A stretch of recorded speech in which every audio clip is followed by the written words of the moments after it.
we had great expectations. For once, we didn't bother with the fact that he had done and said certain things in the past. But we just said, you know what, let's give him a chance. And there he had it, and here we are. Everything in that letter, you know, it's interesting that when they responded, again, I've got to give it to my dear information minister. Smart he was. He didn't touch where he knew that if he goes near, he'll be in trouble. You know, economy was just one point. I would have wanted him to justify the security. I mean, somebody said, what language did they use when they're having that meeting? Everybody's from, you know, next door. That's why the defense minister would come out and speak the way he did. You know, I mean, so it's sad, but that's what I find. I know you're not a security expert, but don't you, when you look at what he said, what's wrong with what he said? He says something about a law or laws of the land affecting the other group, and that's what's causing this back and forth. Let's get this right. I believe in Nigeria. I mean, I attended a federal government college, so I have friends that cut across. I don't look at you based on tribe. For me, it's a non-issue. I look at you based on your values. I look at you based on what you stand for, what you represent, okay? You know, when we had the crisis in America, the white supremacists, what's it called them? Supremacists and the blacks. And Trump came and said, both sides have, you know, some of the blame. And everybody was like, how can you say that? In the same way also, when you say to me that they were killed because their government made a law, you know, you begin to ask yourself, hold on here, since when did we kill when we are angry with the law? You know, since when? So in other words, if I disagree with you now, I can kill you and then say, well, it's your fault. You shouldn't have done what you did. That's what he's saying. You shouldn't have made me angry. Angry. And you don't say that when you occupy that position.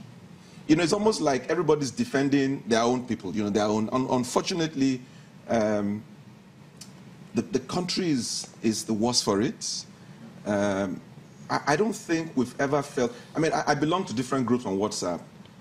Until this matter came up, we have been one, you know, from Musa to Tokumbo to Etim to, you know, Jide to... We have been one, but until this matter came up. And then suddenly you begin to see people, you know, take positions and are like, hey guys, this is a federal government college website. We are one, we are Nigeria.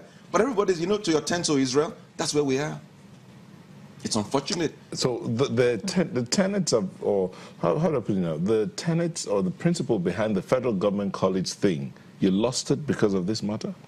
It's... After how many years? Yeah, I mean, it's a reflection of what's happening, you know? So now we're beginning to say to ourselves, hey guys, take it easy, let's not say this here, you know? And somebody says, no, let's say it, you know? And I'm like, this is a conversation that we all forgot.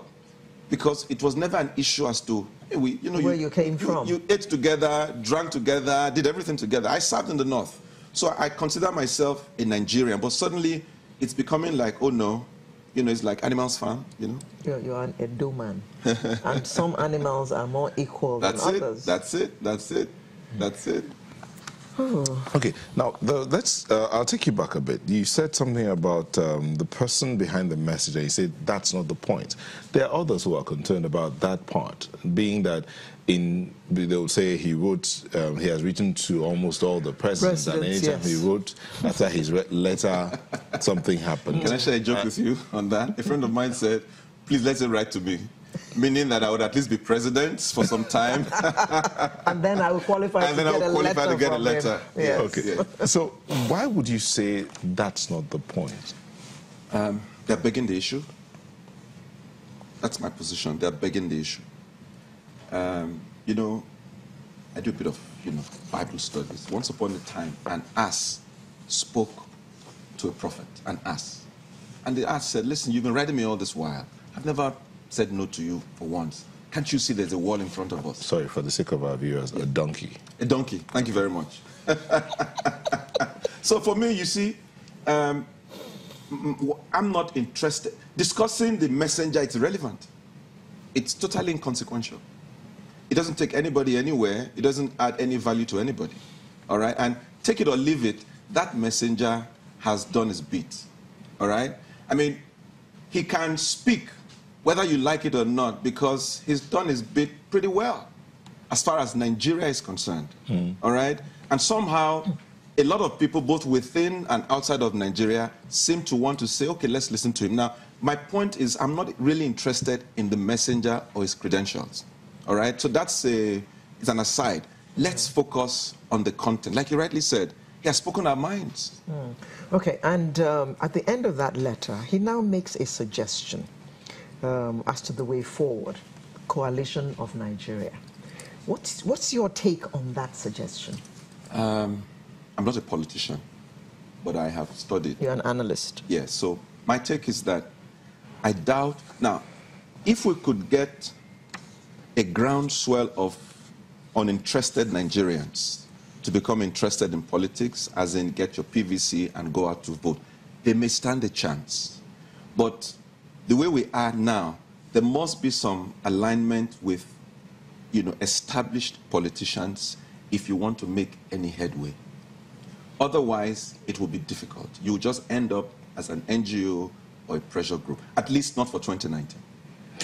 So that's my worry. You know what I mean? You're sounding pessimistic, because there are those who, okay, say this, someone painted a picture, said, what happens if Nigerians, as a whole, get really upset and decide that, okay, so they want to do the elections, no problem. They get to the polling units and all of them decide that they will not cast a vote.